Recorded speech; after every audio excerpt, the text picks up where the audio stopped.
سلام تخاتلتي نايزا channel لو ما عنتم بقر نزا تريقوا زلكم تقصي كاب مصحف رأ زلو ولدو نسم بوكس زخون نايتي مسوات زلو زمدناتات ابز اوان زلو مالتي زلو قدهوتات مس حدا سبات زقاطم وي مرزامات سبات نبلوم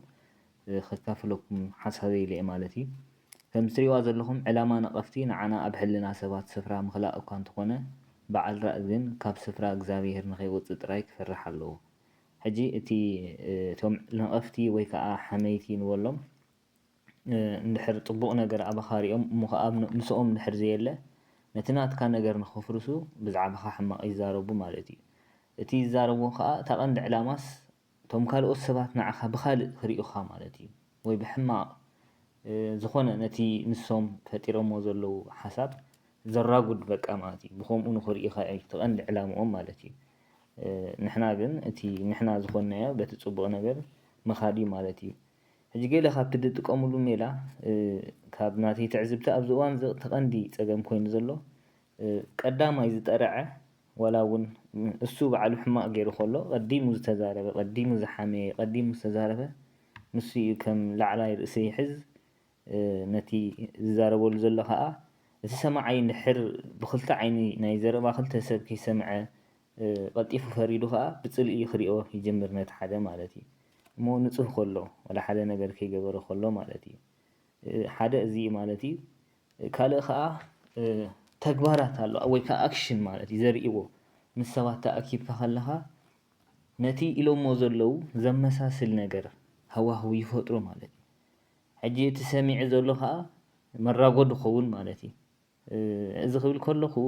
ብዙሕ ዕጅብ ክብለና የብሉን ማለት እዩ ናይ ሰባት ነገር ክፈታትኑኻ እዮም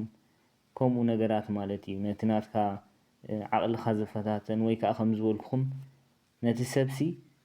ሕማቕ ስእሊ መታን ክርኢ ኣብ ሰባት ስፍራ መታን ክስእን ኣብ ትሕልንኦም ብዙሕ ነገር ዝፍትኑ ሰባት ኣሎ ማለት እዩ ሕጂ እንታይ እዩ ከምኡ ዘብለኒ ዘሎ ኢትስ ኖት ኢዚ ኣብዚ እዋን እዚ ምናልባት ኩልና ነስተውዕል ንኾን ኢና እቲ ዘስተውዕል ክርድኦ እዩ ማለት እዩ ምክንያቱ እቲ ሌቨል ላዕሊ ኮይኑ ዘሎ ማለት ኖርማል ሕሜት ገለ ንፈልጥ ነርና ኣብ ዓድና ሕጂ ግን ካብኡ ዝኸፍአ ስምካ መታን ክብረዝ ማለት እዩ ብብዙሓት ሰባት ንኽፅላእ ሓደ ሰብ እዩ ዝኣኽለካ ማለት እዩ እዚ ኣበይ ክኾን ይኽእል እዩ ኣብ ስራሕ ክኾን ይኽእል እዩ ኣብ ትምህርቲ ክኾን ይኽእል እዩ ኣይ ይኽደነና እምበር ወላ ኣብ ቤተክርስትያን እውን ኣብ መንፈሳዊ ቦታ እውን ክኸውን ይኽእል እዩ ማለት እዩ ሕጂ እቲ መፍትሒ እንታይ እዩ ንስኻ በቃ በታ ዘለኻያ ነቲ ፅቡቕ ነገር ከዓቂብካ ምዕባይ ጥራሕ እዩ ናብኦም ጥራሕ ክተድህብ የብልካን ዝበዝሕ ግዜ ከም ዝገብር ሰብ እንታይ እዩ እቲ ናቱ ውሕስ ስለ ዘይስምዖ ዘሎ እዩ ወይ ኣባኻ ፅቡቕ ነገር ስለ ዝርኢ ዘሎ ነቲ ናቱ ንክሽፍን በቃ ብኸምኡ ከዳኽመካ ኣለዎ ወላ ሓደ ይገበርክያን ወላ ሓደ ኣይተረኸብካን ጃስት በቃ ከምኡ ንዕኡ ሕውየት እዩ ዝስምዖ ማለት እዩ እንድሕር ንዓኻ ኣጥቂዒካ ወይ እቶም ሰባት ብኻልእ ዓይኒ እንድሕር ሪኦምካ ማለት እዩ ግን እቲ ዘስተውዕል ከስተውዕል እዩ ወላ ሓደ ትገብሮ ነገር የብልካን እስኻ ምዕባይ ጥራሕ ነቲ ነገር ነቲ ሂወትካ ናብ ፅቡቕ ናብ ኣወንታዊ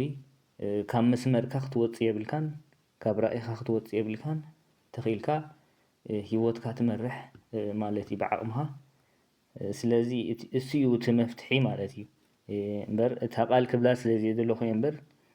ዝኾነ ባህርስ ኣሎ ናይ ሰባት ኣብዚ እዋን እዚ ማለት እዩ